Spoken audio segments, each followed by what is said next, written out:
കേരള രാഷ്ട്രീയത്തിൽ ഉമ്മൻചാണ്ടി സ്കൂളിൽ നിന്ന് പഠിച്ചിറങ്ങിയ ഷാഫി പറമ്പിൽ ഒരു വലിയ തരംഗം തന്നെയാണ്. ആരൊക്കെ എന്തൊക്കെ വാദപ്രതിവാദങ്ങൾ നടത്തിയാലും കരിങ്കൊടികളായ കരിങ്കൊടികൾ മുഴുവൻ വീശിയാലും ഷാഫി പറമ്പിലിനെ തറപറ്റിക്കാനാവില്ല എന്ന് തെളിഞ്ഞുകൊണ്ടേയിരിക്കുകയാണ്.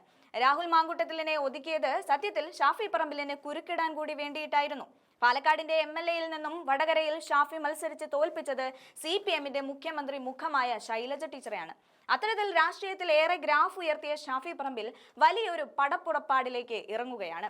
പറഞ്ഞു വരുന്നത്, വരാനിരിക്കുന്ന തെരഞ്ഞെടുപ്പ് മുന്നിൽ കണ്ട ഷാഫി പറമ്പിൽ 140 നേതാക്കളെ യുദ്ധഭൂമിയിലേക്ക് ഇറക്കുകയാണ്. KPCC പ്രസിഡന്റ് സണ്ണി ജോസഫുമായി കൂടിയാലോചിച്ചുകൊണ്ടാണ് ഷാഫി പടപ്പുറപ്പാടിനിറങ്ങുന്നത്. മിഷൻ 2026 പിടിക്കാനുള്ള എല്ലാ സാധ്യതകളും വട്ടം ചുറ്റി നിൽക്കുമ്പോൾ കോൺഗ്രസിന്റെ 10 വർഷത്തെ CPM ഭരണത്തിനാണ് വിരാമം കുറിക്കാനുള്ളത്.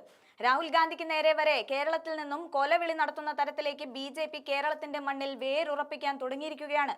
അതിനായി അവർ പണിപ്പുരയിൽ പണി തുടങ്ങിയും കഴിയുമ്പോൾ മറ്റൊരു ഉത്തരേന്ത്യയായി കേരളം മാറാൻ അധികം സമയമില്ല. കാരണം ഇടതുപക്ഷം എന്ന മതേതര യുക്തിചിന്ത പാർട്ടി പോലും ഭക്തി പ്രീണനത്തിലേക്ക് പോയിരിക്കുന്ന ഒരു സാഹചര്യമാണ് ഉള്ളത്. അതുകൊണ്ടാണ് 140 മണ്ഡലങ്ങളിൽ 140 പേരെ ഇറക്കിക്കൊണ്ടുള്ള വലിയ കളികളിലേക്ക് കോൺഗ്രസ് കടക്കുന്നത്. മാത്രവുമല്ല, ബീഹാർ മോഡൽ യാത്രയിലേക്ക് കേരളം പിടിക്കാൻ രാഹുൽ ഗാന്ധിയും പ്രിയങ്ക ഗാന്ധിയും ഉടനെ ഇറങ്ങിത്തിരിക്കുന്നതിന് മുന്നോടിയായി വേണം എല്ലാ കാര്യങ്ങൾക്കും ഒരു തീർപ്പ് കൽപ്പിക്കാൻ. ഇവിടെ KPCC പുനഃസംഘടന വീണ്ടും സജീവ ചർച്ചകളിലേക്ക്. തദ്ദേശ തെരഞ്ഞെടുപ്പിന് തൊട്ടു മുൻപ് KPCC പുനഃസംഘടന പൂർത്തിയാക്കും.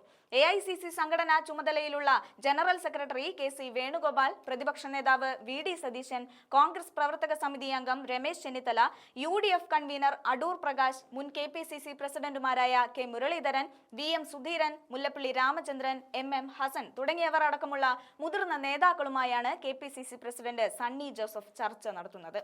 കോൺഗ്രസ് തദ്ദേശ തെരഞ്ഞെടുപ്പിന് മുൻപ് DCC നേതൃമാറ്റം നടക്കില്ലെന്നുറപ്പിച്ചെങ്കിലും KPCC ഭരണവാഹികളുടെ പട്ടിക വൈകാതെ പുറത്തേക്ക് ഇറക്കിയേക്കും എന്നാണ് സൂചന.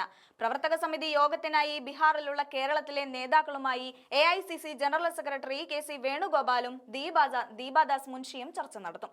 യൂത്ത് കോൺഗ്രസ് സംസ്ഥാന പ്രസിഡന്റിനെയും ഉടൻ പ്രഖ്യാപിക്കണമെന്ന ആവശ്യം ശക്തമാണ്. ഇതിലും തീരുമാനം വന്നേക്കും. കേരളത്തിലെ ചർച്ചകളും നിർണായകമാണ്.